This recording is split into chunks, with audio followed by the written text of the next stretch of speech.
सूरतुल अलक बिस्मिल्लाहिर्रहमानिर्रहीम इक़रा बिस्मि रब्बिकल्लज़ी खलक़ खलक़ल इंसाना मिन अलक़ इक़रा व रब्बुकल अकरम अल्लज़ी अल्लमा बिल कलम अल्लमल इंसाना मा लम यअलम कल्ला इन्नल इंसाना लयतग़ा अन रआहु इस्तग़ना इन्ना इला रब्बिका रुजआ अरअयतल्लज़ी यनहा अबदन इज़ा सल्ला अरअयत इन कान अलल हुदा औ अमरा बित्तक़वा अरअयत इन कज़्ज़ब व तवल्ला अलम यअलम बिअन्नल्लाह यरा कल्ला लइन लम यंतहि लनस्फ़अन बिन्नासिया नासियतिन काज़िबतिन खातिया फ़ल्यदउ नादिया सनदउ ज़बानिया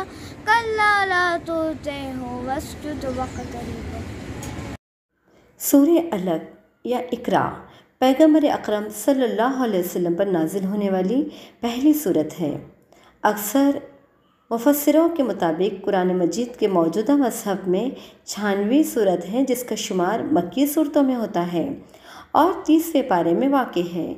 इसके नाम को इस सूरत की दूसरी आयत से अख़ज़ किया गया है, जिसमें इंसानी खलकत को जमे हुए खून अलग की तरफ निस्बत दिया है। सूरह अलक में इंसान की खलकत और ताक़ुम नीज़ अल्लाह ताला की नेमतों का ज़िक्र हुआ है और कहा गया है कि इसके बावजूद इंसान अपने परवरदिगार के सामने नाशुक्री और तकब्बुर करता है। इस सूरत में उस शख्स के लिए दर्दनाक अज़ाब का ज़िक्र है जो लोगों को हिदायत और नेक आमाल से रोकता है। इस्लाम में इल्म की बड़ी अहमियत है।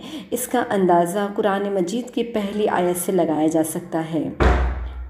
कुरान पाक की पहली आयत जो अल्लाह ताला ने अपने महबूब तरीन नबी करीम सल्लल्लाहु अलैहि वसल्लम पर नाजिल फरमाई वह इल्म से मुतालिक है। जैसा कि इरशाद बारी ताला है, तर्जमा पढ़ो अपने रब के नाम से जिसने पैदा किया, आदमी को खून के पटक से बनाया। पढ़ो और तुम्हारा रब ही सबसे बड़ा करीम है, जिसने कलम से लिखना सिखाया, आदमी को सिखाया जो नहीं जानता था।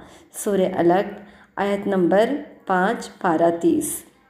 नाज़रीन, इस आयत सूरह अलक की हर आयत का तर्जुमा नीचे डिस्क्रिप्शन बॉक्स में लिखा हुआ है, आप इसे पढ़िए और रमज़ान के इस बाबरकत महीने में ज़्यादा से ज़्यादा इबादत में अपना वक्त सर्फ कीजिए।